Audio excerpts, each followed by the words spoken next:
Muy buenas noches con todos. Esperamos que se conecten, por favor.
Esperamos que el audio, que todo esté bien para dar ya inicio a este tercer ciclo de conferencias organizado por Ingenix, organización que se dedica a la investigación en la ingeniería.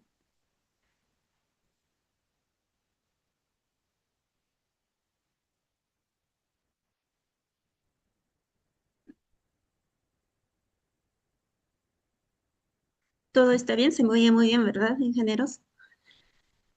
Quiero darle Sí, la te bienvenida a escuchamos. todos. Perfecto.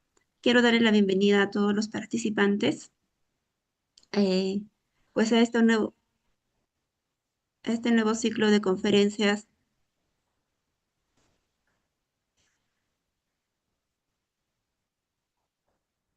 Siento que estoy escuchando eco, no sé qué está pasando. Nosotros te escuchamos perfectamente, Nelfa. Sí, muy bien, ¿no? Perfecto. Mira, quiero dar pues, el inicio a este ciclo de conferencias.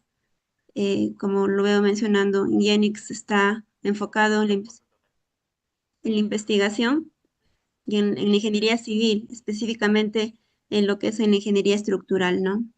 Hoy, como cada año tras año, estamos de todas maneras dando el aporte a todo lo que es nuestra comunidad de ingeniería con este tipo de actividades que es ciclo de conferencias con ingenieros reconocidos que quieren compartir su conocimiento.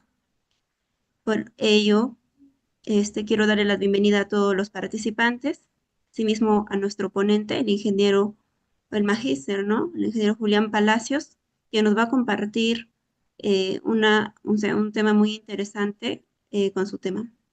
Antes de dar inicio, quiero dar una invitación también a nuestros miembros, al ingeniero Abraham de Guianic, para que pueda dar inicio a este ciclo de conferencias de esta semana. Ingeniero Abraham, le cedo la palabra, por favor.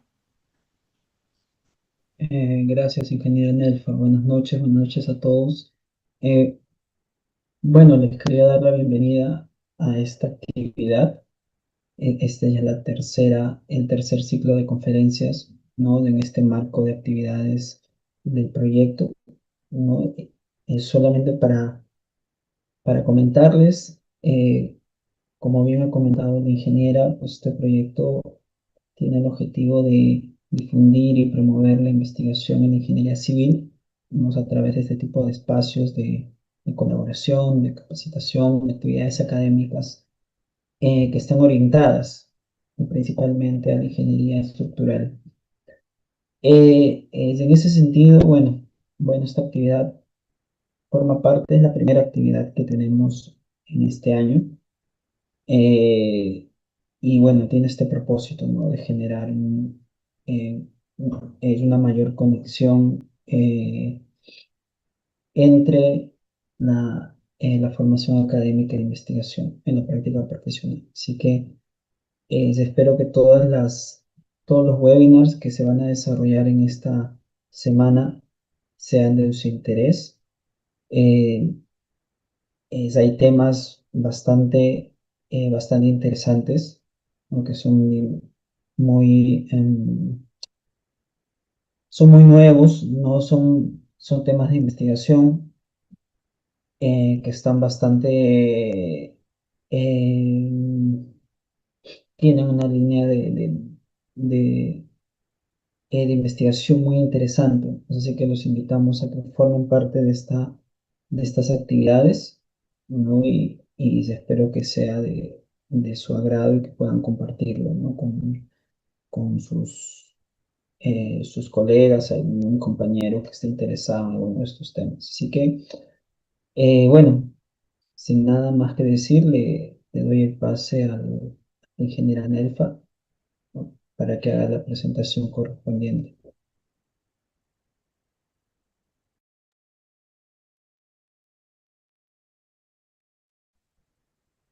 Muchísimas gracias, ingeniero Abraham. La verdad es grato poder compartir este tipo de experiencias con los ingenieros, pues hoy está presente.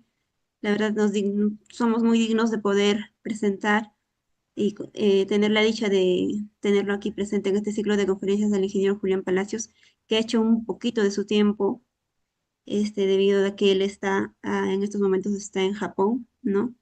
Y poder compartirnos su conocimiento y darnos este tiempo es para nosotros una dicha, yo creo que muy valorada. Y la verdad, quiero hacer una presentación breve de él para que lo podamos conocer un poco más, ¿no? Él es ingeniero, es un ingeniero, Julián Palacios es ingeniero de la UNI, de la Universidad Nacional de Ingeniería, quien ha obtenido un máster en ingeniería por la Universidad de Tokio. eh, en lo que es en la ingeniería sísmica computacional. Actualmente él realiza su doctorado, ¿no? En el laboratorio Ciencia Computacional y Computación de Alto Rendimiento en el Instituto de Investigación de Terremotos de Tokio. O sea, imagínense, en una zona totalmente sísmica, ¿no? Entonces, es el conocimiento que seguro él está adquiriendo va a ser muy, pero muy productivo para que él nos pueda compartir su experiencia y en base a eso ahí está su presentación, ¿no? Ya que él pues cuenta con experiencia en simulaciones numéricas en caso de sismos, de tsunamis, mediante la programación paralela CPU, GPU, ¿no? Y además tiene experiencias en monitoreo de la salud estructural y sistematización de procesos y laboratorio de software. Es por ello, hoy se digna presentarnos el tema de estimación del impacto de sismos y tsunamis en infraestructura urbana y población mediante el uso de computación de alto rendimiento. ¿No? Es un tema muy interesante. Para ello, estimados participantes, yo quiero darle la bienvenida a nombre de Ingenix, de toda la comunidad ahí que nos sigue.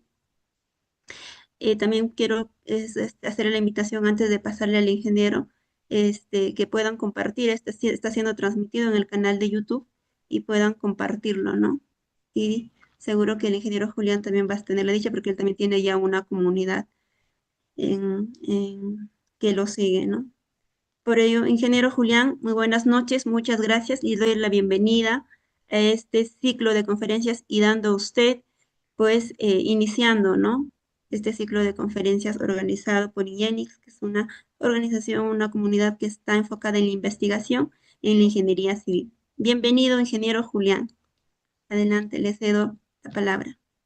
Muchas gracias, ingeniera Nelfa, muchas gracias, Abraham, por la invitación. Eh, bueno, en primer lugar, muchas gracias por considerar mi participación en este tercer ciclo de conferencia de ingeniería civil y también saludar ese trabajo por la organización y bueno, muchas gracias en ese aspecto.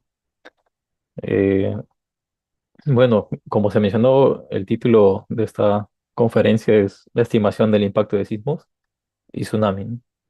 Ambos temas lo he venido trabajando mediante simulaciones numéricas ya desde hace varios años. Eh, de alguna otra manera, bueno, lo que aprendí fue en un inicio pues, en el Centro de Investigaciones Sísmicas, SISMIT de la UNI. Luego realicé este trabajo, que justo es el que voy a presentar, eh, un trabajo para Sensicu, que está relacionado sobre hacer simulaciones numéricas 3D para estimar el impacto de sismos, ¿no? Y bueno, y actualmente pues me encuentro realizando el doctorado, como mencionó Nelfa, y bueno, voy a también compartir un poco sobre esa experiencia, ¿no? Ok, Eh, el contenido de esta presentación es básicamente, en primer lugar, hablar sobre o conocer un poco más sobre la propagación de ondas sísmicas, que es diferente a las ondas de tsunami, ¿no? Entonces, en primer lugar, entender esa diferencia. Luego voy a hablar, digamos, a más detalle cómo la simulación de la propagación de ondas sísmicas y cómo nosotros podemos hacer las simulaciones numéricas, ¿no? Para ello es muy importante utilizar herramientas, ya sea software bueno computacionalmente y también hardware bueno computacionalmente, ¿no? Entonces voy a hablar un poco sobre las técnicas de computación de alto rendimiento, eh, que es High Performance Computing, HPC, en inglés. Y bueno, esto es de mucha importancia, sobre todo cuando la estimación no se realiza, digamos, en una escala local, que por ejemplo sería unas cuantas edificaciones, sino esa zona urbana donde hay varias edificaciones o una zona urbana que puede ser afectada por tsunami, ¿no? Entonces, cuando ya se habla de zonas urbanas o zonas más grandes, estas técnicas de computación son de suma importancia, ¿no? Y finalmente, bueno, voy a mostrar algunas simulaciones, por ejemplo, la propagación de ondas de sismo y tsunami, ¿no? Ok. Entonces, si bien es cierto, muchos conocemos ya qué es el fenómeno sísmico, ¿no? Pero es muy importante saber cómo es que esto hace que se propaguen ondas a través del medio, ¿no? Por ejemplo, acá tenemos de una investigación esta imagen, ¿no? Donde se puede ver pues que hay una falla sísmica y luego se propagan las ondas, ¿no? A través, en este caso, de la corteza, llegando luego a la eh, roca base o bedrock y se amplifican las ondas, ¿no? Entonces, eh, ¿cómo es que llega ese, digamos, las ondas sísmicas, cómo llegan a la zona urbana? Depende mucho del medio por donde se propague, ¿no? Porque depende de cómo se va a amplificar, ¿no? Y bueno, también cuando llega a la superficie, lo que hay es el rebote y se originan ondas superficiales, que son las que conocemos, la onda de Love y Rayleigh. Entonces, es todo un fenómeno que depende de muchos factores, ¿no? Y la única forma de poder estimarlo, pues, es haciendo una simulación numérica adecuada, ¿no? Entonces, esa propagación suele demorar unos minutos desde que sucede el sismo, ¿no? Usualmente, por ejemplo, eh, las ondas viajan alrededor de 5 kilómetros eh, por segundo, ¿no? A través de las capas, ¿no? Y luego se llega a la zona urbana, ¿no? Pero bueno, mientras va llegando cada vez más a la superficie, la velocidad de onda de corte, velocidad S, va disminuyendo, ¿no? Eh, entonces, es un medio heterogéneo y bueno, se tiene que considerar, ¿no? Eh, y esto se puede hacer mediante simulaciones, ¿no? Considerando como input un registro sísmico o una falla sísmica. Entonces, esto es brevemente en qué consiste este tipo de simulaciones. Aquí podemos ver eh, la simulación en un medio local, ¿no? Que sería una zona urbana, donde podemos ver las capas del suelo, ¿no? Y también aquí podemos ver las estructuras, cómo responden cada una de manera diferente. Eh, y bueno, tenemos aquí edificaciones en esta simulación de concreto, de albañilería y bueno, también de acero. Y aquí se puede ver cómo sería la respuesta, ¿no? Cabe resaltar que el medio aquí del suelo, ¿no? Fue modelado con elementos finitos tridimensionales, ¿no? Y teniendo pues la respuesta del suelo en la superficie, lo que se hizo es estimar las respuestas en las estructuras. Y esta sería una de las simulaciones de ese tipo, ¿no? También se puede observar aquí que diferentes tipos de estructuras eh, o construcciones responden de manera diferente, ¿no? Entonces, no solamente depende del material, sino también de la geometría, como se puede ver, ¿no? Ok. Eh, bueno, luego el fenómeno, o bueno, el tsunami, cuando sucede es diferente, ¿no? Lo que sucede es que, como se vio, hay una deformación en el fondo marino y, y bueno, esto ocurre inmediatamente después del sismo. Debido a esa deformación en el fondo marino, eh, hay la superficie marina pues tiene una deformación y esa deformación se propaga hasta llegar a las costas, ¿no? Como se puede ver en este video. Entonces, lo que hace esto usualmente es que el agua se retira, ¿no? Unos metros, como se puede observar, para que luego venga una ola de mayor magnitud, ¿no? Hablamos, dependiendo de la magnitud del sismo, el tsunami pues, puede llegar también. eh, Depende de la magnitud del sismo y también de la profundidad del sismo, el tsunami puede llegar a varios metros de altura, ¿no? En Japón llegó alrededor de decenas de metros, tal vez 10, 20 metros. Y en Perú también ha ocurrido, bueno, en Japón en el 2011, no tan lejos, pero en Perú también ocurrió en 1746 un tsunami de gran magnitud. Sismo y tsunami de gran magnitud, ¿no? Entonces, este fenómeno del tsunami eh, demora varias horas, ¿no? Es decir, la primera ola puede llegar a los 15 minutos y luego vienen más olas y todo este fenómeno demora alrededor de unas horas. Puede ser 2, 3, 4 horas, por ejemplo.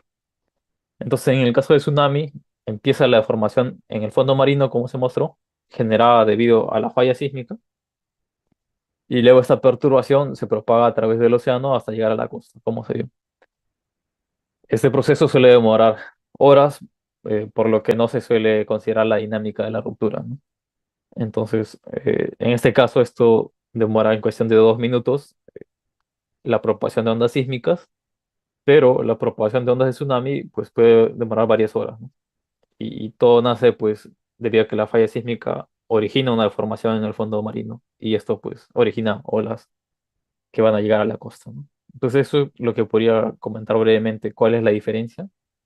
Que mientras para el sismo o las ondas sísmicas es muy importante el considerar la dinámica, cómo interactúa la estructura con el sismo. Para el tsunami se podría hacer un análisis incremental estático, por ejemplo. No sería necesario un análisis dinámico si es que el periodo de las olas no entra en resonancia o no está en el orden de las estructuras, ¿no? Del periodo de las estructuras. Eso es como comentario. Y bueno, esto ya es una simulación que había realizado en el 2018 como parte de un proyecto de investigación de la Universidad Nacional de Ingeniería y bueno, también como parte de mi tesis. Y bueno, en esta tesis de pregrado lo que se hizo es estudiar eh, uno de los edificios de la punta que están destinados a evacuación vertical, eh, cómo resistirían en caso de sismo y de tsunami. Entonces aquí podemos ver la simulación de tsunami para el distrito de la punta, que esa información es de utilidad para hacer este tipo de análisis eh, de estructura.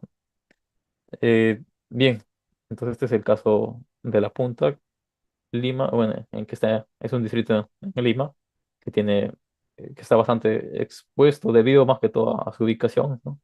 Eh, a tener inundaciones por tsunami, ¿no? Eh, Muy bien. Entonces, muy bien, vamos a ver, una vez que hemos entendido la diferencia entre la propagación de ondas sísmicas y la propagación de ondas de tsunami, que es diferente, entonces ahora vamos a enfocarnos en el primer punto, que es la propagación de ondas sísmicas. Para ello, el método de elementos finitos es adecuado para resolver problemas numéricos este tipo para este tipo de simulaciones. ¿Por qué? Porque con el método de elementos finitos se puede representar la geometría del suelo. Algunos dirán, pero también se puede utilizar, bueno, diferencias finitas.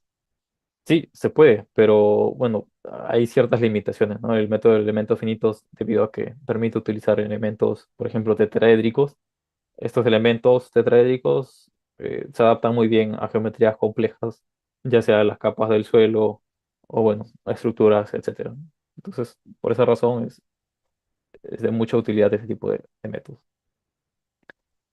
Eh, y bueno, entonces, para ellos, bueno, nos basamos en la ecuación de movimiento, ¿no?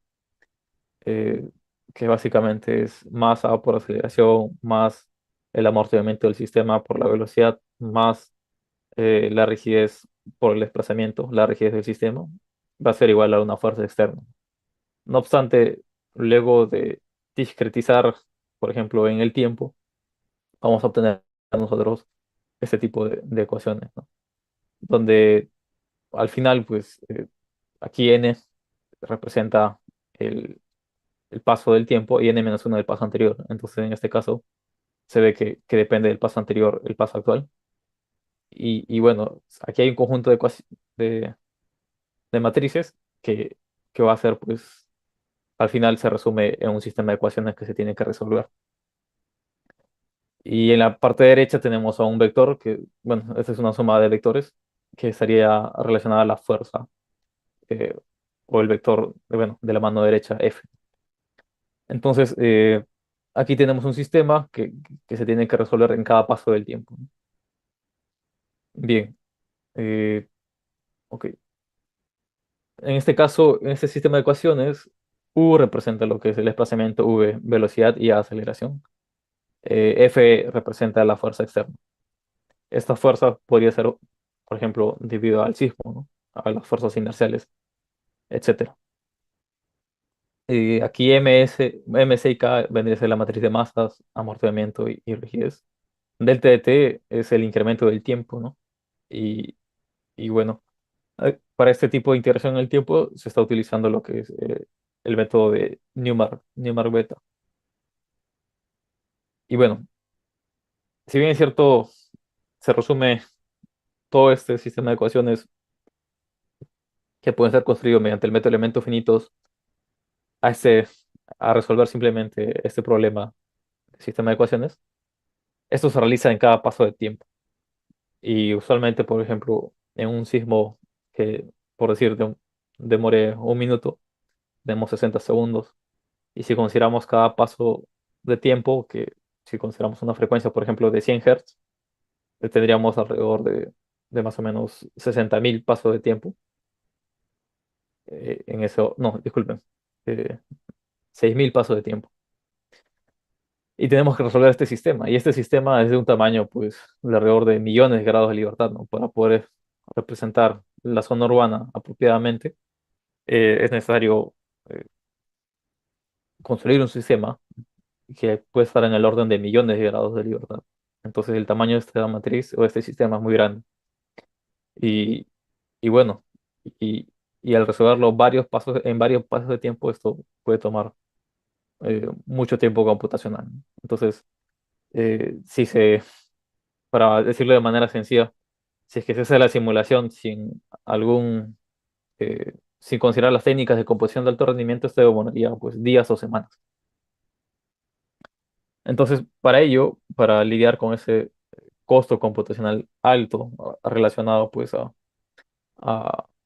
a resolver este tipo de sistema de ecuaciones miles de veces, es necesario contar con métodos computacionales, con algunas técnicas que les voy a mostrar a continuación. A ver, ok. Entonces, una de las formas o uno de los métodos utilizados ya hace muchos años es el paralelismo a nivel de datos, ¿no? Eh, Como le mencionaba, la solución en cada paso de tiempo de ecuaciones lineales de gran dimensión se realiza mediante métodos computacionales eficientes. Uno de ellos es paralelismo a nivel de datos. ¿Qué es lo que hace? Pues básicamente, lo, por ejemplo, aquí podemos ver que tenemos ciertos vectores, ¿no? Trabajamos con ciertos vectores. Y este vector se suma con este otro vector, por ejemplo. Entonces, siempre todos los cálculos que hacemos está relacionado a operaciones aritméticas, ya sea multiplicación o suma, entre vectores, ¿no? Entonces, las computadoras, pues hoy en día, la mayoría de ellas tienen esta implementación que se le llama SIMD. SIMD, las operaciones SIMD es que solamente uno le da una instrucción y puede manejar múltiples datos en paralelo, ¿no? A eso se le dice paralelismo a nivel de datos. En inglés es SIMD, Single Instruction Multiple Data. Eh, y básicamente es, por ejemplo, si no hubiese este tipo de implementación, tenemos un vector aquí A, aquí un vector B, queremos sumar, ¿no? Y pues haría cada elemento del vector, lo estaría sumando uno por uno, ¿no? Y esto demoraría 4 veces. Sin embargo, si fuese con ese tipo de instrucciones de solamente una instrucción y múltiple datos, pues cogería, por ejemplo, cuatro. Hoy en día, pues son varios valores, de repente ocho o más valores en paralelo, y pues se puede sumar, ¿no?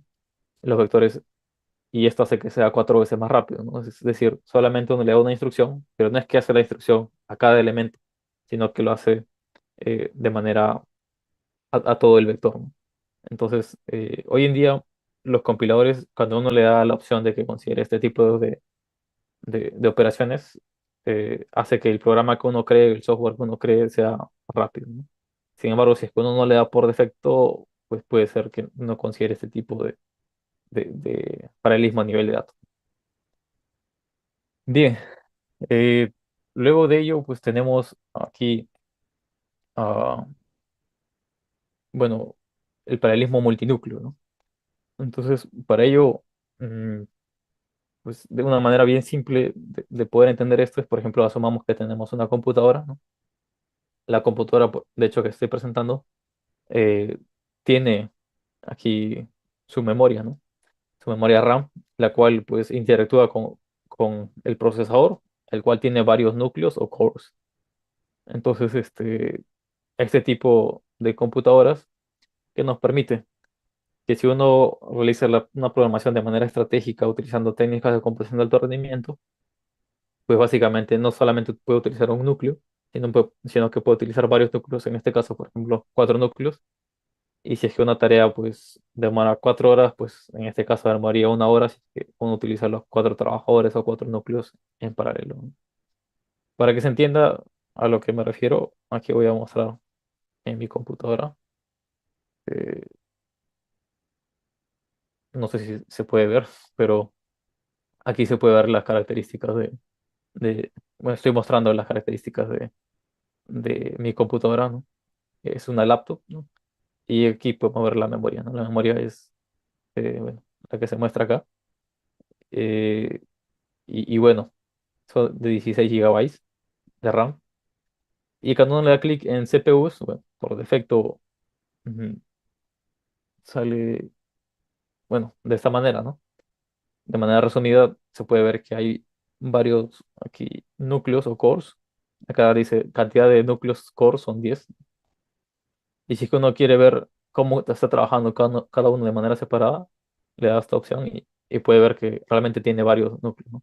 Y si ustedes se dan cuenta, muchos de ellos pues, no están siendo utilizados adecuadamente. Inclusive la CPU está siendo utilizado solamente al 20% o 15%. Entonces, y eso es porque estoy presentando, ¿no? Aquí las diapositivas, entonces consume ciertos recursos. Pero si es que yo utilizase todo el 100% de las CPUs adecuadamente, pues haría que mis cálculos sean de manera mucho más rápida, ¿no? Eso es a lo que me refiero.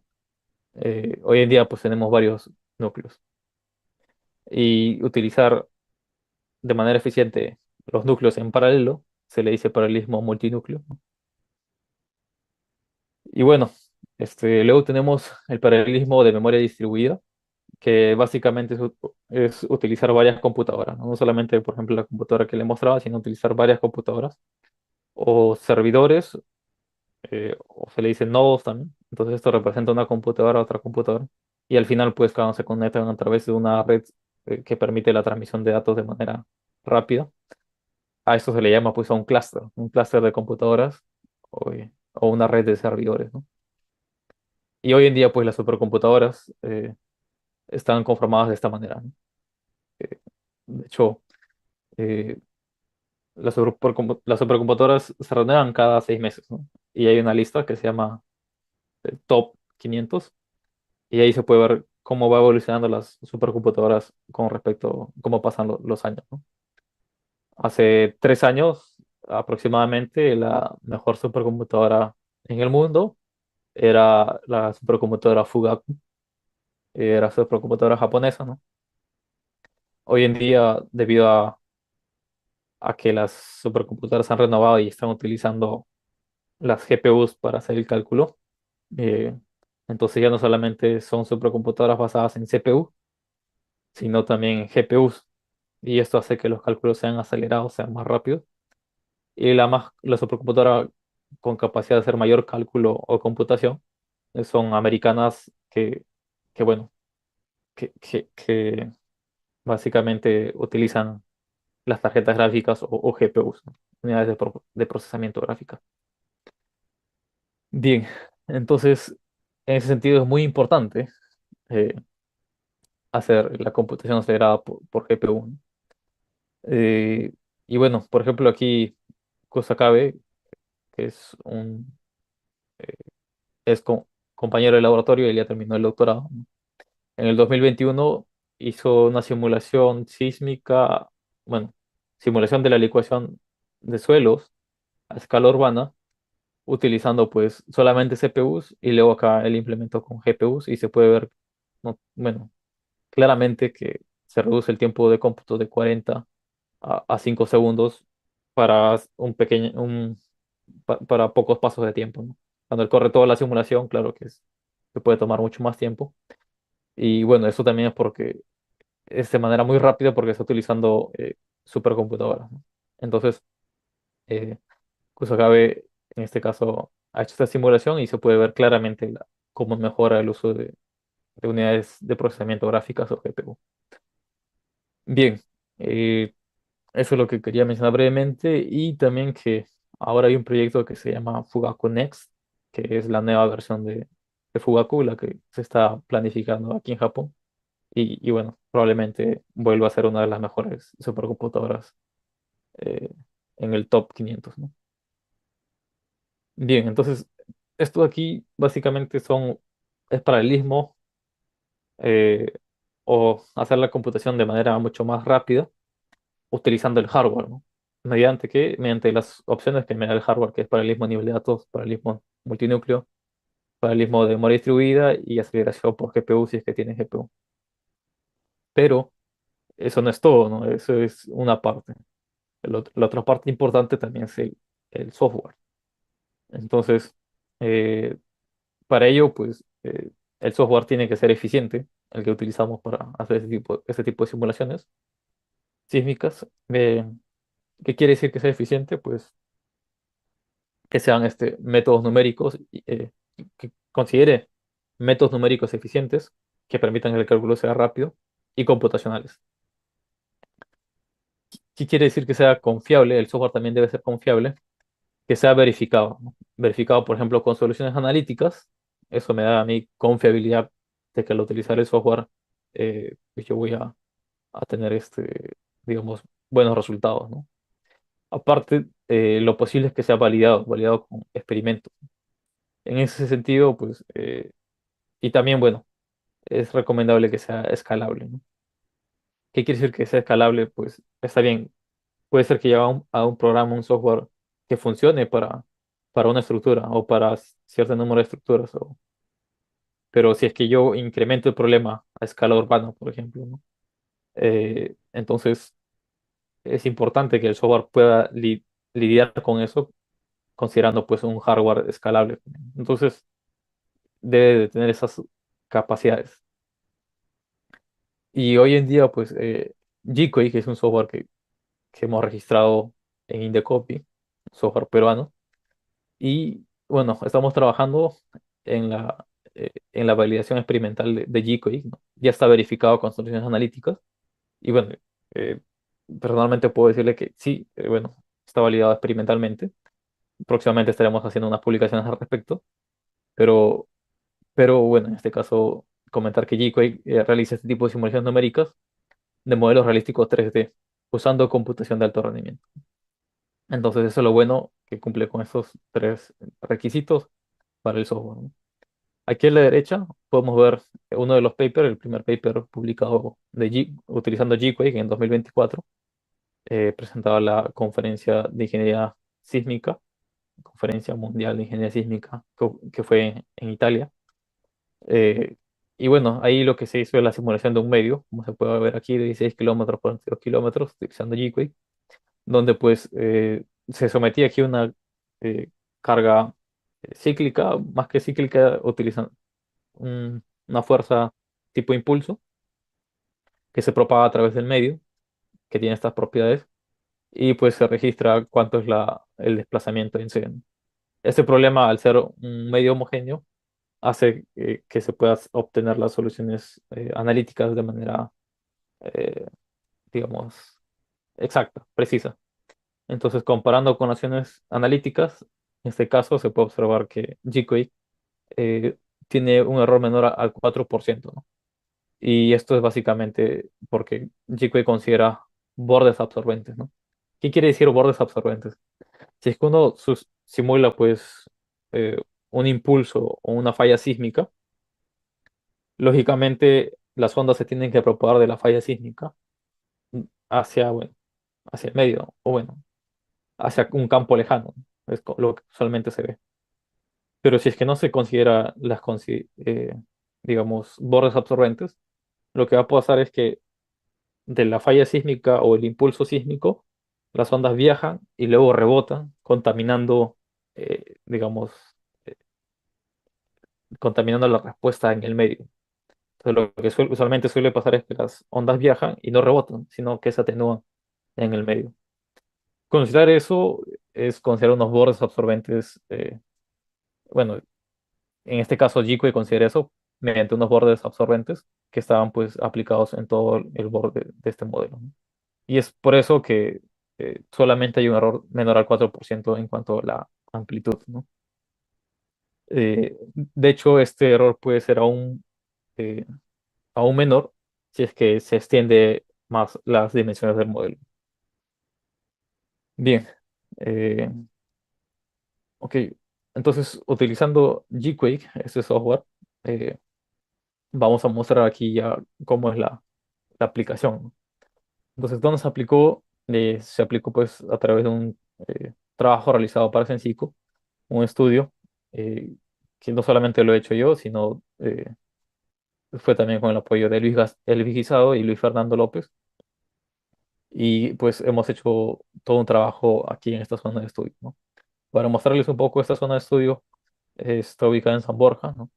Donde hay instituciones muy importantes, ¿no? Ya sea Sensico, justo aquí también está Indecopi, entre otras instituciones. Eh, y bueno, esta es la zona de estudio. Y lógicamente se puede ver pues que hay un ángulo con respecto al norte, ¿no? Bueno, esto aquí está alineado con el norte. Entonces, para levantar la información de manera apropiada, de manera directa, que sea mucho más rápido, también el modelamiento numérico, lo que hemos hecho es simplemente una rotación de coordenadas, ¿no? En vez de trabajar con el este y el norte, aquí hemos trabajado con el eje X y el eje Y, ¿no? Y bueno, aquí se puede ver un poco la orientación con el norte. Esta zona tenía cuatro bloques, ¿no? Bloque A, B y C, C y D, como se muestra aquí. Y bueno, se le hizo el levantamiento de toda esa información. Adicionalmente a ello, eh, a, a ver, aquí se puede ver un poco más de la zona de estudio. En paralelo se hizo ensayos geofísicos para saber cómo son las capas del suelo, ¿no? Y bueno, aquí se puede ver que se ha hecho un estudio de ensayos geofísicos, que es por ejemplo el más W. eh, y bueno, también líneas sísmicas, que básicamente estos ensayos, eh, que bueno, está mostrado aquí con líneas, nos permiten, lo que nos permite es obtener las propiedades del suelo, ya sean las velocidades de ondas de corte, BS, o las velocidades de propagación VP, VS y VP. Entonces, con esa información se puede estimar cómo es las capas del suelo, ¿no? Con ensayos geofísicos. De hecho, hay otros métodos, pero en este caso hemos utilizado los ensayos geofísicos. Eh, a ver. Y bueno, a ver. eh, Aquí en la derecha, por ejemplo, tenemos un ejemplo de los resultados que nos da los ensayos geofísicos. En este caso es una línea sísmica. Y si es que le damos un zoom, vamos a poder ver que, si bien cierto, nos clasifica en varios colores que están representados por diferentes VP de onda principal. Eh, también nos indica cuál sería una superficie tentativa, ¿no? Que limita, por ejemplo, los estratos, ¿no? La superficie 1 y superficie 2. Y aquí en la parte del medio podemos ver el perfil de ondas sísmicas de VS, ¿no? Velocidades de ondas secundarias. Y bueno, esta es una información muy importante, ¿no? Entonces, así, en varias líneas en el modelo tenemos este perfil. Entonces, la idea es luego, a partir de este perfil, construir el modelo numérico 3D. Y esto fue realizado por GeoRIS en un estudio en paralelo. Eh, muy bien. Este estudio realizado para Sensico, eh, básicamente, después de obtener los ensayos geofísicos, nosotros podemos generar este modelo 3D como se observa, ¿no? Si ustedes, bueno, miren en esta imagen, ¿no? Vemos la superficie 1 y superficie 2. Básicamente aquí está lo mismo, pero del modelo numérico generado, ¿no? Superficie 1 y superficie 2, que se asemeja bastante a lo medido por ensayos geofísicos. Aquí tenemos la línea sísmica 1, línea sísmica 2, y, y bueno, este es el modelo numérico que fue de 400 por 300 metros aproximadamente y una profundidad de hasta 170 metros. Eh, entonces, eh, básicamente, de todo este modelo hacemos un corte de línea roja, vemos esta parte, y si es que hacemos aún más el zoom, vamos a ver los elementos finitos, ¿no? Y aquí se puede ver que se utilizaron elementos tetraédricos de segundo orden, ¿ok? Y bueno, aquí también podemos ver las propiedades de las capas, ¿no? Según los ensayos geofísicos, cada una de estas capas tenían ciertas propiedades, donde la capa 2 y capa 3 tenían un rango en el cual podría variar, ¿no? Entonces, ¿cómo es que nosotros podemos saber qué propiedades le damos a la capa 2 y a la capa 3? Pues tenemos que hacer una iteración, ¿no? Hacemos varias simulaciones y encontramos las velocidades y, bueno, densidades correspondientes para la capa 2 y capa 3. Ok, una vez que ya tenemos el modelo numérico 3D, podemos realizar simulaciones numéricas, ¿no? Entonces, lo ideal es que, eh, me corrijo, si bien es cierto, aquí tenemos un rango de velocidades para las propiedades de los materiales. ¿Cómo saber? Pues es, ¿cómo saber cuál es la propiedad adecuada? Pues comparando con la observación sísmica. Ok, entonces, ¿qué es lo que se hizo? Se cambió las propiedades del suelo y luego se hizo la simulación y se comparó en la superficie si es que con esas propiedades se tenían buenos resultados o no, o sea, representan o no lo real. Entonces, con lo observado se calibró el modelo. ¿Ok? Eh, y bueno, en este caso habían 3 puntos, bueno, 3 puntos de observación en esta zona de estudio, ¿no? Hay 3 sensores. Uno que está un acelerómetro en pozo a 53 metros de profundidad, otro que está en la superficie, en el suelo, y hay otro que está en la superficie, pero cerca al pabellón o la estructura pabellón A de Sensico, ¿no? Que justamente acá dice S. Eh, ok. El punto S al acelerómetro instalado en la cimentación de ese pabellón. Y aquí se puede ver la comparación. Comparación en el tiempo, tanto lo simulado con G-Quake con lo observado, ¿no? Eh, y bueno, ahí se puede ver que en cuanto a amplitud, y bueno, en el tiempo, en el registro también, hay cierta correlación, ¿no? Bien, entonces también se tenían datos o información de sensores de Sensico. eh, y bueno, con estos datos, esa información se comparó eh, la respuesta de la estructura, ¿no? Entonces, para entender un poco, la estructura es de 5 niveles, como se muestra aquí, eh, y donde está instalado algunos sensores, ¿no? En este caso, estos sensores en esta configuración. Nosotros del modelo 3D del suelo tenemos la respuesta aquí en el suelo, ¿no? En esta ubicación 00. Y lo comparamos dando la simulación y el análisis en esa estructura, ¿no? Eh, Y bueno, acá se puede observar básicamente cómo eh, es la comparación no solamente en el segundo piso o el piso 1, sino también en los demás pisos con lo observado, ¿no? Entonces, aquí hay una buena correlación, por ejemplo, eh, de la línea, de repente aquí se ve un poco mejor. La línea de color azul es lo simulado y lo de anaranjado es lo observado, ¿no? Entonces, en cierta manera se asemeja en las primeras ondas, ¿no? Igual aquí también, ¿no? En las primeras ondas se asemeja, igual acá. Ok, entonces esa es la calibración que se ha realizado para calibrar las primeras ondas, ¿no? Claro está que si uno quiere o quiere calibrar todo el tiempo de historia, pues ahí se tendría que hacer muchas más iteraciones, etcétera, ¿no? En este caso, nuestro objetivo fue obtener, a grosso modo, el pico de las aceleraciones, ¿no? Ok, eh, luego acá tenemos básicamente eh, ya lo modelado en 3 dimensiones. Por ejemplo, aquí está eh, para el bloque A, este bloque A de la zona de estudio. Y ahí se puede ver también las viviendas, ¿no? Que son en la mayoría albañilería. De hecho, aquí en bloque A hay muchas viviendas, ¿no? De albañilería y están muy cercanas, ¿no? Y ahí hay cierto efecto, por ejemplo, que podría haber entre la interacción entre estructuras, ¿no? Entonces, ese tipo de modelamiento 3D nos permite hacer ese tipo de simulaciones, ¿no? Eh, y en este caso, estoy mostrando básicamente el material de estas estructuras. Y aquí estas 3 capas que se puede observar, eh, básicamente representa las 3 capas del suelo que había comentado anteriormente, ¿no? Eh, y bueno, luego, por ejemplo, para una de estas estructuras, ¿no?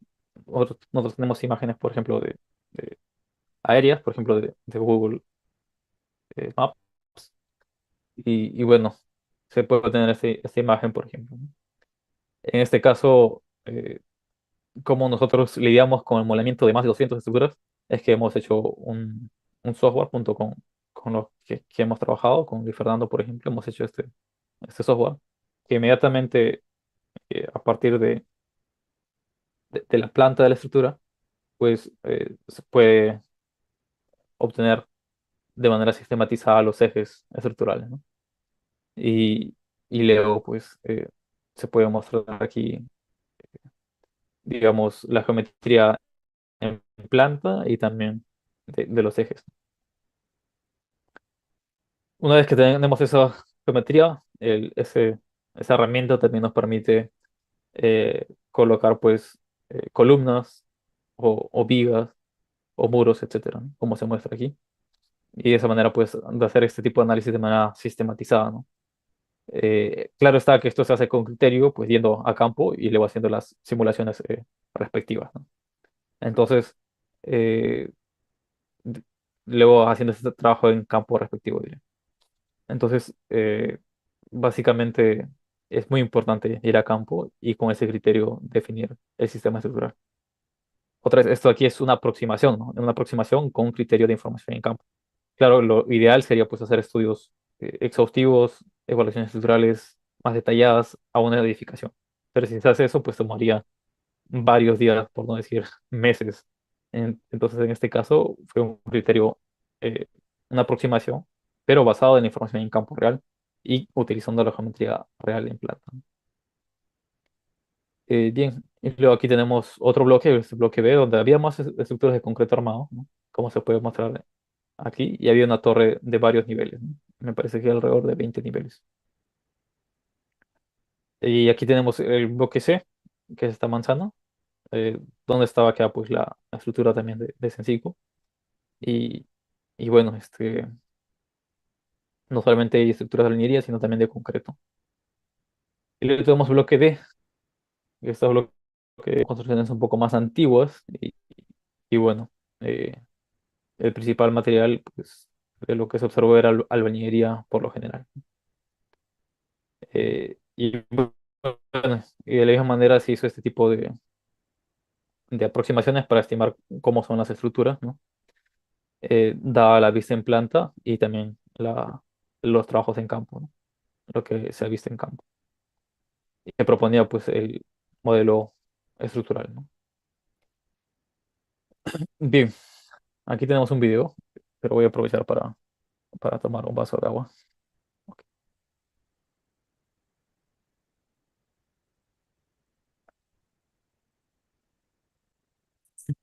Ok, eh,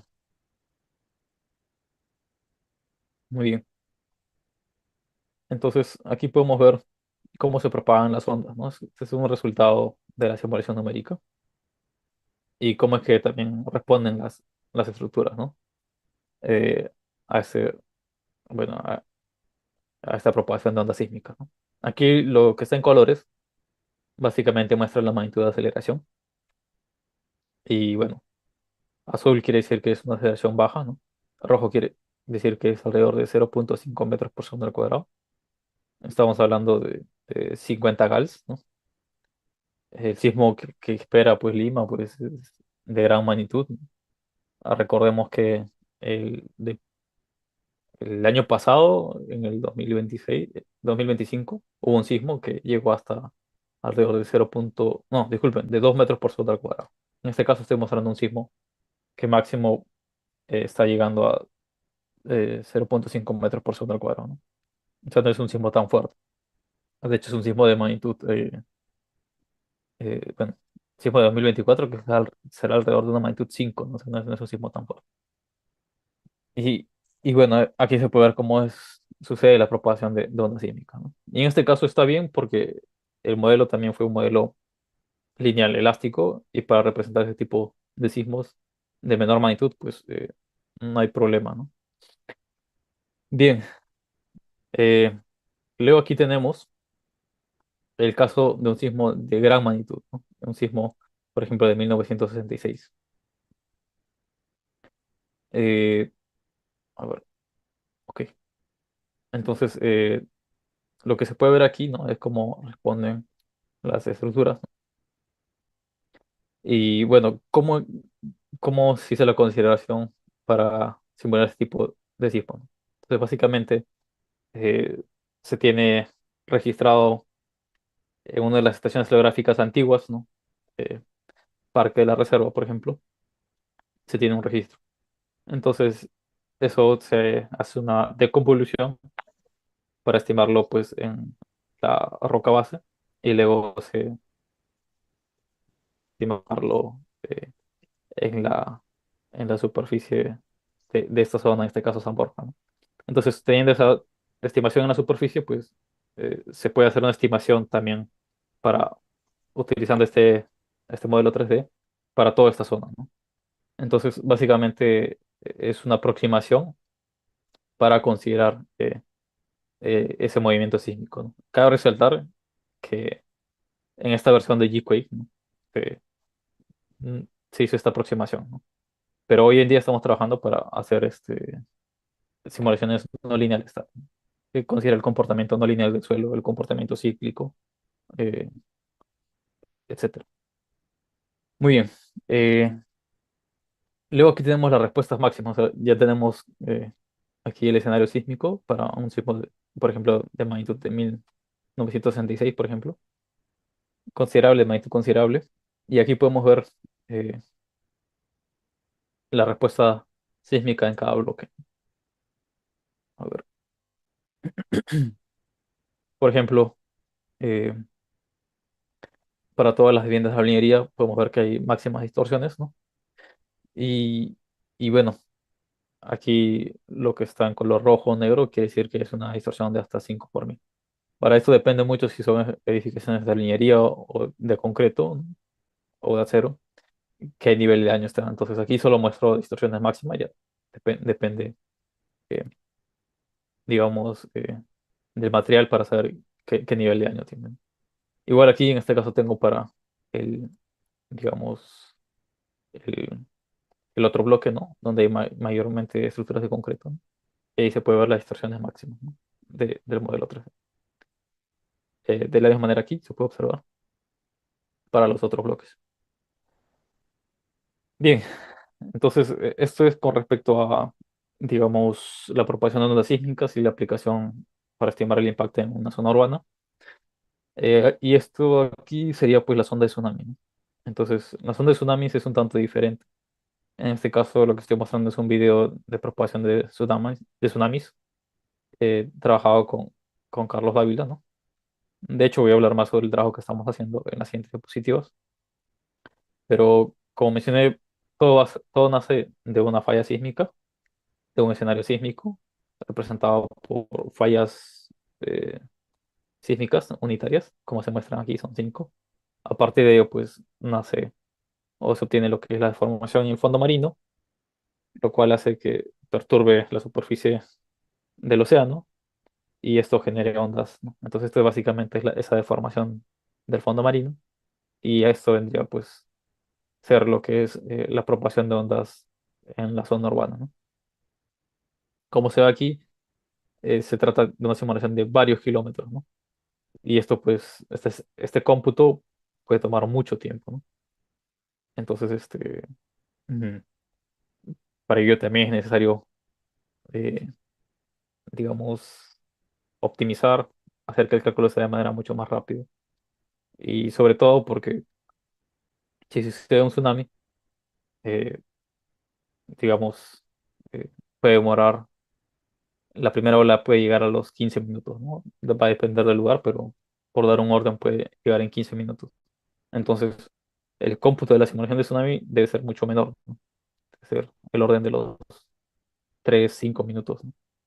Para poder ah, dar una alerta de tsunami basado en una simulación numérica real, ¿no? Entonces, es de ahí, bueno, ahí se basa la importancia de por qué hacer este tipo de simulaciones de manera mucho más rápida. Entonces, ¿cuál es la idea, no? Bueno, este es el código principal, por ejemplo, para obtener la información del fondo marino. Aquí son dos pasos. Un paso es a partir de la falla sísmica o el escenario sísmico, obtengo la información del fondo marino.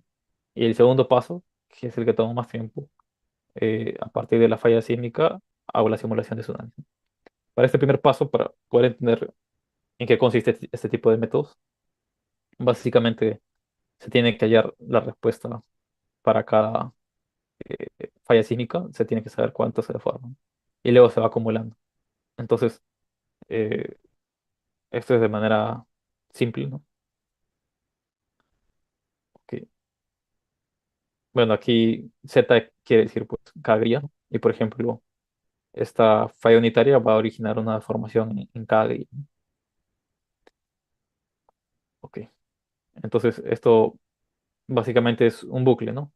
Para el número de fallas o número de puntos y también en las grillas, ¿no? No solamente en la grilla horizontal, sino también en la grilla vertical. Se llama estas funciones. Ok, entonces para este tipo de computaciones, donde hay 3 bucles, por ejemplo, se puede utilizar lo que es computación en paralelo. Les comentaba que, por ejemplo, una computadora tiene varios núcleos y también una memoria. Y si es que esta computadora tiene una GPU implementada, pues puede acelerar ciertos cálculos. Entonces, ¿cómo se hace eso? Básicamente se copia los datos de la CPU a la GPU, se hace el cálculo aquí, se hace el cómputo de manera rápida y luego se envía los resultados a la memoria principal o a la CPU. Y se hace cierto procesamiento y bueno, se termina el cálculo. Y aquí también está lo que les había comentado antes, el tipo de paralelismo a nivel de datos, que esto ocurre en cada unidad de procesamiento. Bien, entonces eh, se tenía un código en Fortran que demoraba pues alrededor de 2500 segundos. Y luego esto se implementó lo que es el paralelismo a nivel de datos, SIMD, y pues es alrededor de 8 veces más rápido, ¿no? 659 segundos. Luego se hizo paralelismo a nivel de, de núcleos, ¿no? Se utilizó varios núcleos y esto redujo el tiempo de 600 segundos a 140 segundos. Y bueno, luego al final se incrementó y bueno, se utilizó lo que es aceleración utilizando las GPUs y esto redujo a 14 segundos, ¿no? Y esto solamente fue para la deformación inicial, para estimar la deformación inicial del fondo marino, ¿no? Y para el segundo paso, que es la simulación de tsunamis, es un proyecto en el cual estamos trabajando. De hecho, también vamos a publicar pronto, en el cual ya la simulación de tsunamis nos demora en cuestión de minutos, ¿no? Alrededor de 5 minutos, por ejemplo. Entonces, ¿cómo se hace el paralelismo a nivel bueno, de núcleos? Si todo esto aquí es un dominio, ¿no? Donde se va a propagar el tsunami, en este caso, como se muestra aquí. Ese dominio se puede dividir en varios subdominios, ¿no? Entonces, y luego se hace el cómputo y como interactúan en ciertas celdas, se hace cierta comunicación. Se le dice, pues, es el borde de los dominios y ahí tenemos que estar enviando datos y recibiendo datos. Y bueno, todo eso se puede hacer gracias a la librería MPI. Ok. Y bueno, eso es en Fortran o en C. Se puede aplicar ese tipo de librerías de computación o paralelismo, ¿no? Y bueno, entonces, de esa manera, de hecho, este es un paper que está publicado en la revista bueno, se llama JDR, Journal of Disaster Research, algo de ese estilo. Y bueno, ahí se muestra que mediante este cómputo se redujo el cómputo de tsunami en 26 veces, ¿no? Utilizando paralelismo multinúcleo. Hoy en día estamos trabajando para también incorporar lo que son las aceleraciones utilizando GPUs y bueno, va a ser publicado pronto. Entonces, como conclusiones eh, y trabajo futuro también, ¿no?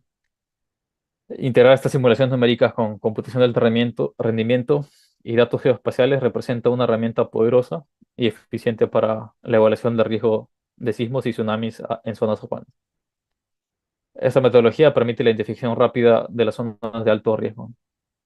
Para el sismo de 1966 obtuvo la respuesta sísmica en la zona de estudio en un tiempo práctico, es decir, toda la simulación eh, para para esa estimación, para ese sismo, demoró 2 horas y 54 minutos, ¿no? Estamos hablando de una región de 400 por 300 metros y de profundidad de 170 metros. Entonces, para ese dominio considerable, solo demoró 2 horas y 54 minutos.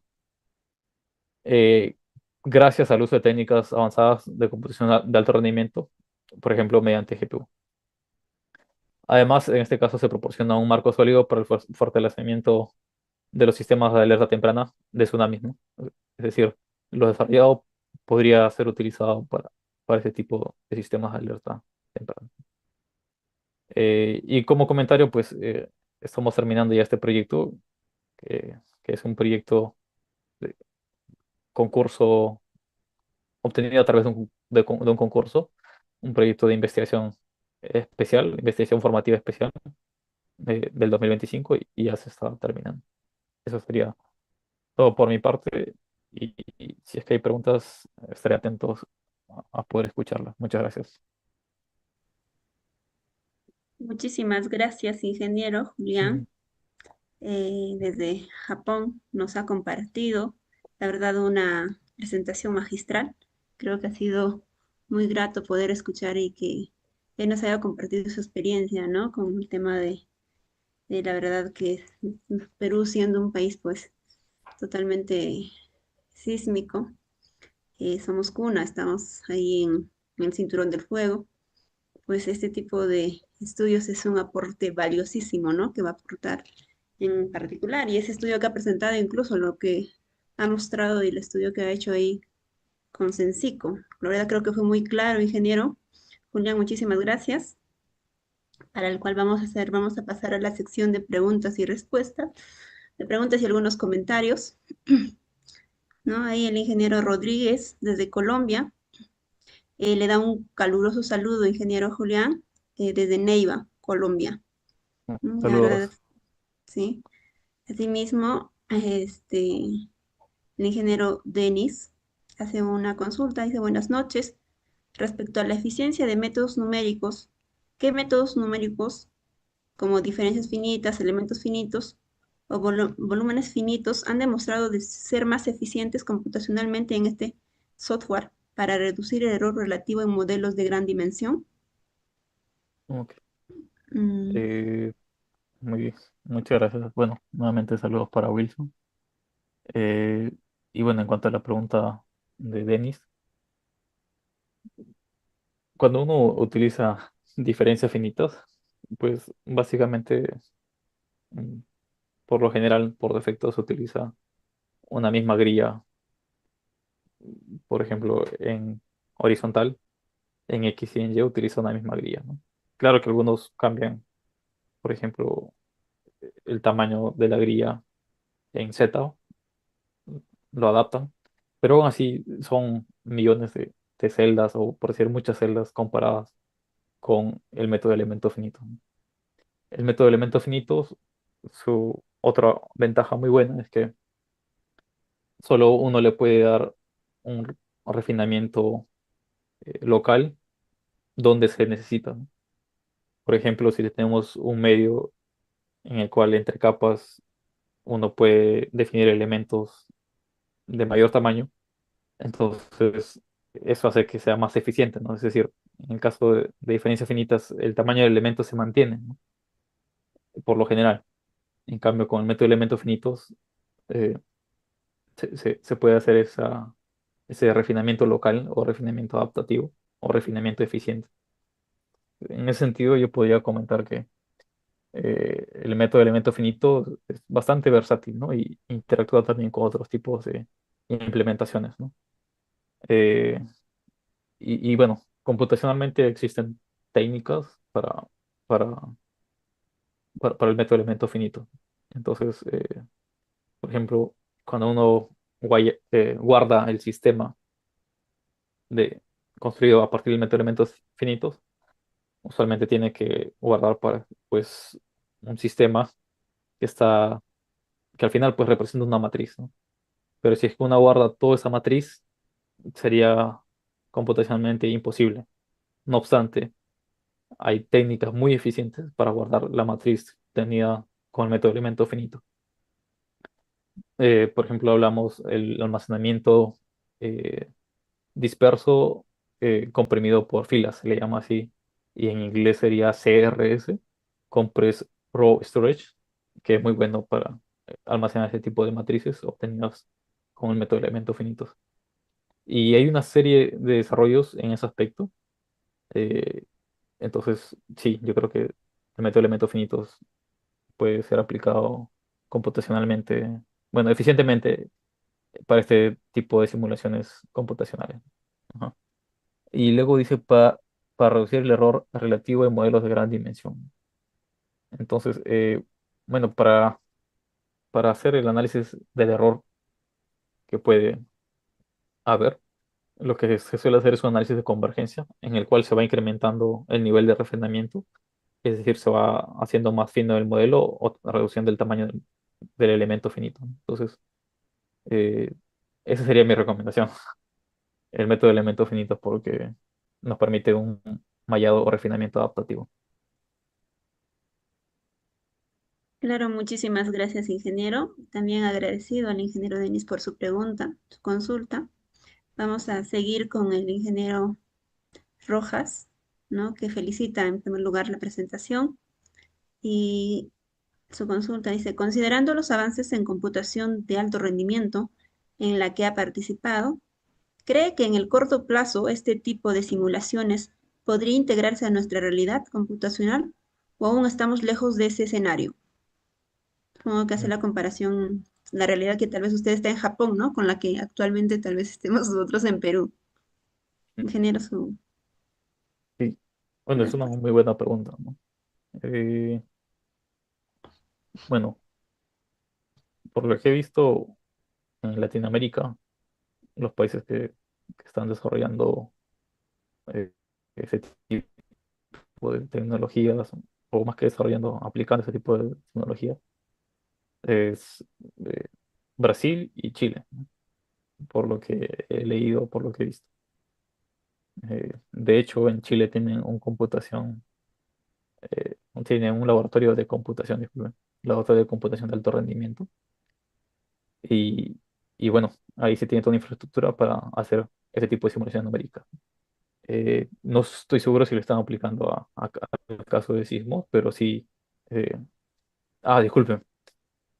Sí le están aplicando al caso de sismo. No estoy seguro si le están aplicando para otros temas, otros tipos de simulaciones. Por ahí podría mencionar a uno de los investigadores que se llamaba Abel, se me fue, Antonio Abel, algo de ese estilo. De repente me estoy equivocando. Donde él hace simulaciones también a escala urbana, ¿no? De hecho, lo que él analiza es la interacción suelo-estructura, eh, considerando pues el viaje de las ondas y el rebote de las ondas.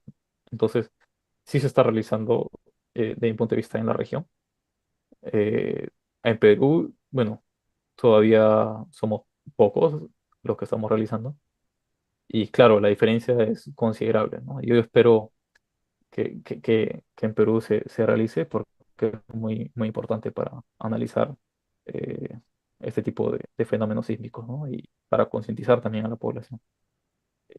Pero sí, lo que he visto aquí en Japón, desarrollan tecnologías, etcétera. Entonces, hay bastante desarrollo. Aquí hay lo que se le llama el JAMSTEC, que es una institución eh, que tiene un organismo que se llama FEAT. FEAT quiere decir Forecast for Sismo, para, básicamente sería pronóstico para sismo y tsunami, donde utilizan simulaciones así, utilizando computación de alto rendimiento para la estimación del impacto de tsunami y sismos, ¿no?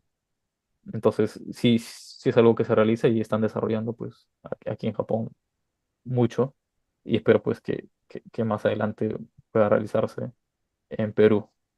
De hecho, hace una semana, un par de semanas ocurrió un- un sismo muy fuerte de magnitud 7 punto tanto en el norte de Japón. No sé si habrán escuchado al respecto. Y fue impresionante como en cuestión de segundos, pues ya aparecía en, bueno, las alertas respectivas y después de algunos minutos, eh, en la televisión, por ejemplo, se veía pues en qué zonas era muy probable que ocurra el tsunami, ¿no? O sea, ya había un mapa ahí. Y bueno, es toda una tecnología desarrollada que yo espero en un futuro cercano se pueda realizar en Perú y para ello pues se tiene que seguir trabajando al respecto, ¿no? Muchas gracias, ingeniero. Yo creo que quedó bien claro su respuesta. Ahora vamos a pasar a la pregunta del ingeniero Alexis. Saluda y agradece por compartir su proyecto de investigación, ¿no? Su consulta es, ¿cuándo se debe realizar un proceso de convolución de registro sísmico a utilizarse y si este procedimiento es equivalente a un ajuste espectral o un espectro de peligro uniforme? Esto para realizar la propagación de la onda sísmica. Muchas O- gracias. Como que hay ok, varias preguntas, ingeniero. Te dejo. sí, sí. Eh, bueno, muchas gracias por la pregunta, Alexis. Eh, bueno, mm, por ahí la pregunta dice si se debe, ¿no? Si se debe va a depender de muchas cosas, ¿no? O sea, yo lo que podría comentar es del punto de vista físico de cómo es el fenómeno o cómo yo entiendo el fenómeno. Eh, y ahora lo que se debe o no va a depender mucho de los lineamientos que puede variar, ¿no? Eh, Dependiendo de cada país. Entonces, en la simulación que he mostrado, ¿no? Pues se tiene básicamente dos lugares, un lugar A y un lugar B, ¿no? Entonces, el lugar eh, A es donde se tiene el registro. En el lugar B no se tiene registro. No obstante, debajo del lugar A, bueno, tenemos unas capas del suelo y luego llegamos a una base, a una roca base, bedrock, y, y bueno, y sobre esa roca base también hay otro perfil de suelos y tenemos luego el punto B. Entonces, ¿cómo puedo llevar yo de este punto a este otro punto? Básicamente lo que hago es cuál es eh, lo que se estima es. cuál es el movimiento en la roca base, dado el perfil de, de suelo en el punto A y el registro del punto A, se puede estimar cuál es el movimiento en la base. Entonces, una vez que se obtiene ese movimiento en la roca base, se puede estimar luego, haciendo una convolución, digamos, en el punto B o en la estación B. Entonces, básicamente, eso es lo que se debería hacer desde mi punto de vista físicamente, ¿no? Eh, Ahora, lo que es bueno, este procedimiento es equivalente a un ajuste espectral o un espectro de peligro uniforme. Mm, bueno, estrictamente es lo que expliqué. Sería equivalente o no, va a depender de muchos factores, pero esa sería mi opinión, ¿no? Es decir, un espectro de peligro uniforme es diferente porque ya en los dos puntos uno tiene el espectro de peligro uniforme, ¿no? Y lo que hace es un ajuste espectral, lo cual de mi punto de vista es diferente. Físicamente, lo que estoy mostrando tiene más sentido físico. Lo del espectro de peligro uniforme yo lo asocio más a la normativa, a lo que se debe de considerar, digamos, por la normativa. Ujú. En este caso, el escenario que he mostrado es el escenario de 1966, ¿no? No es el escenario de la normativa. Son dos cosas, de mi punto de vista, diferentes.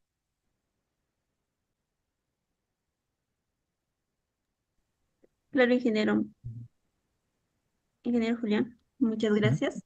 Hay una consulta adicional ahí, el ingeniero Alexis comentó, creo que no lo leí. Dice cómo Sí. se manejó en su modelamiento la interfaz de contacto entre la cimentación de las estructuras y el suelo circundante para simular la interacción suelo-estructura, ¿no? Lo que usted ha comentado.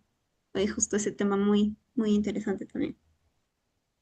Sí, bueno, en esta primera investigación que fue realizada en el 2024 como un trabajo para Sensico, se hizo una simulación desacoplada.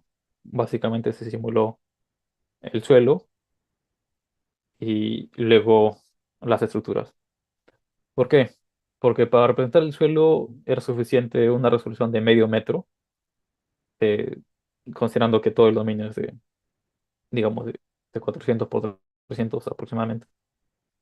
Las estructuras necesitan una resolución mayor, tal vez una resolución del orden de los 10 centímetros o bueno, 5 centímetros, para representar la geometría de las estructuras, ¿no? Claro está, si uno quiere hacer un análisis más detallado de la ruptura, etcétera, pues necesita una resolución mayor.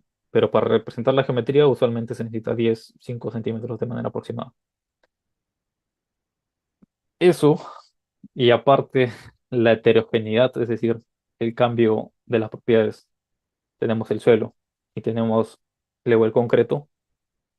eh, Hay un cambio de módulo o de propiedades físicas muy diferente, ¿no? El módulo especial, por ejemplo, es muy diferente, más de 10 veces que el del suelo.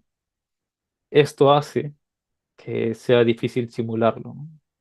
Es como tener dos medios muy diferentes, ¿no? Entonces, de hecho se puede hacer, pero eso tomaría varios días. Entonces, lo que se optó aquí es hacer una simulación desacoplada. Primero el suelo y luego las estructuras. Esa interacción suelo-estructura por el momento no se considera en ese estudio de 2024.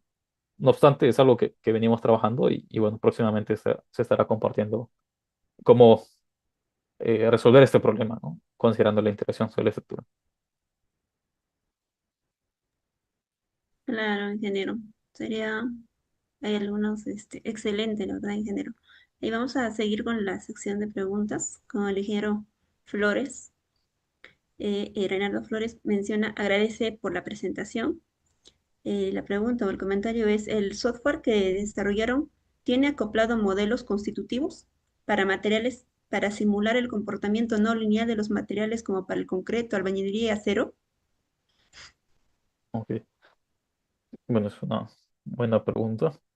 Eh, Actualmente, claro, tiene modelos constitutivos, pero en cuanto a lo que es el comportamiento no lineal, eh, estamos viendo la implementación, en este caso, para el suelo, eh, y otros tipos de materiales, utilizando, por ejemplo, el modelo de Ramberg-Osgood, Y para el suelo es necesario establecer algunas reglas cíclicas, que sería, por ejemplo, lo, Massing, las reglas de Massing para el amortiguamiento cíclico, ¿no? Entonces, aún estamos en esa implementación. eh, y bueno, es muy posible, o sea, es decir, eh, no es algo que se complique, ¿no?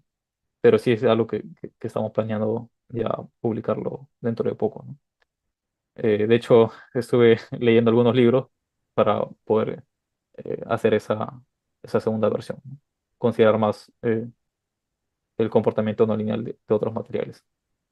Eh, y sí, es agregar, digamos, algunas subrutinas al código principal y el código, o digamos, el software principal, G-Quake, tiene esa versatilidad, ¿no? De que se puede agregar ciertos comportamientos no lineales a los elementos.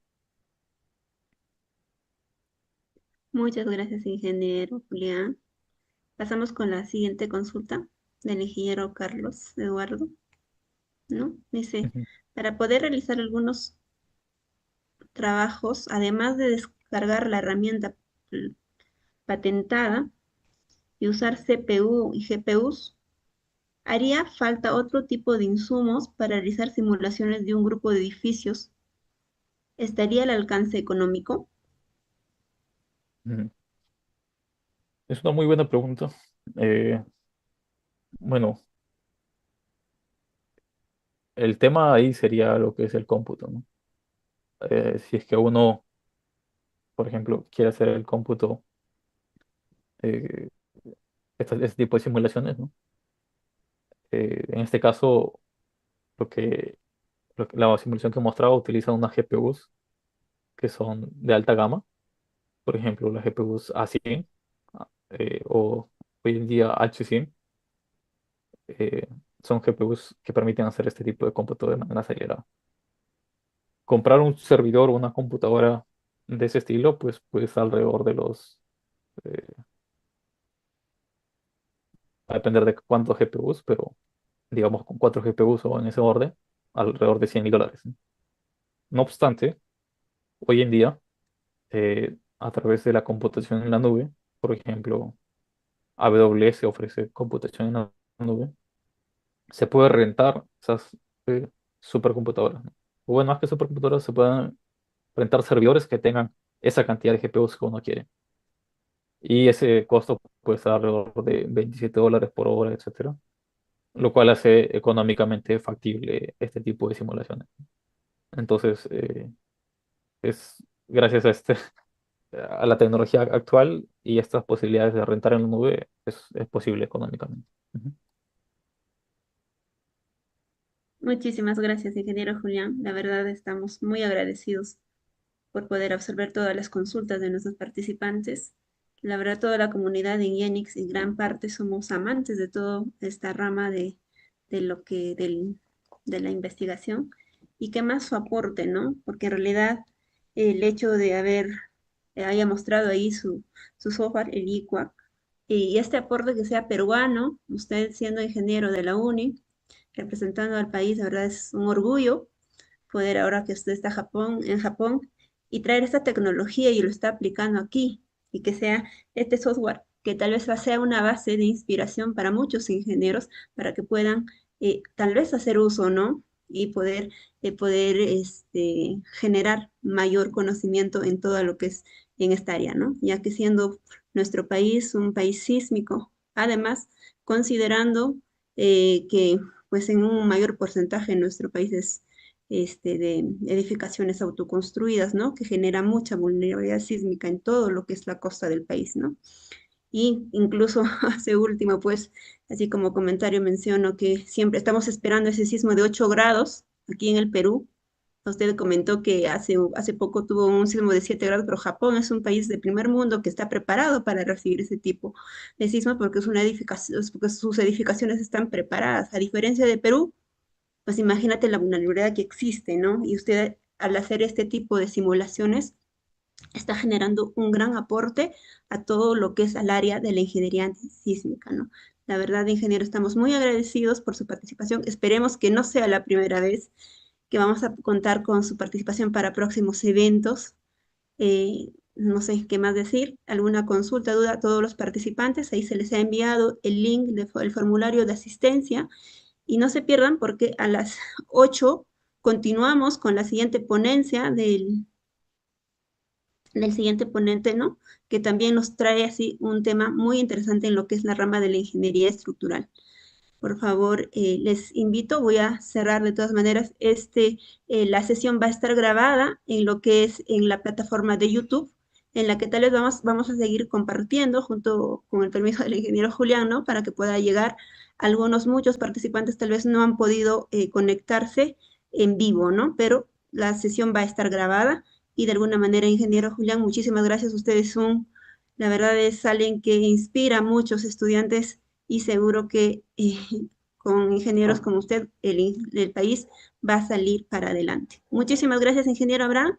Ingeniero Julián, ingeniero Abraham, no sé si algún comentario, por favor, para el agradecimiento al ingeniero Julián, para poder terminar la sesión. Bueno, no, gracias nuevamente por haber realizado esta presentación y bueno, esperamos que en una próxima oportunidad sigamos en contacto. Muchas felicidades, ingeniero Julián. Y bueno.